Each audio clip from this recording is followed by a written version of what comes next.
ఎంతగానో నా తండ్రి చీల్చివేస్తున్నారయ్యా, ఎంతగానో ప్రాణహానిలు చేస్తున్నారయ్యా. అయ్యా నేను అక్కడ సూచనలుగా సాక్షులైపోతూ ఉన్నారు. దేవానికి స్తోత్రాలు ప్రభా.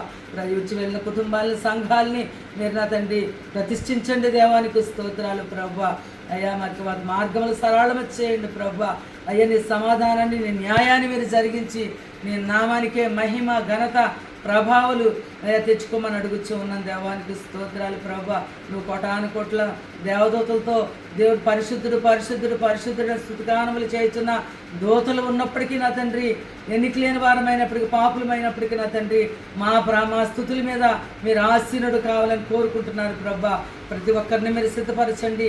మీరు అంటున్నారు నేను రాకడికి ప్రతి ఒక్క మోకాలు వంగాలి, ప్రతి ఒక్క నాలుక నిన్ను స్తుతించాలని లేఖనము సూటిగా నా తండ్రి అయా వ్రాయబడి ఉన్న. దేవానికి స్తోత్రాలు ప్రభా.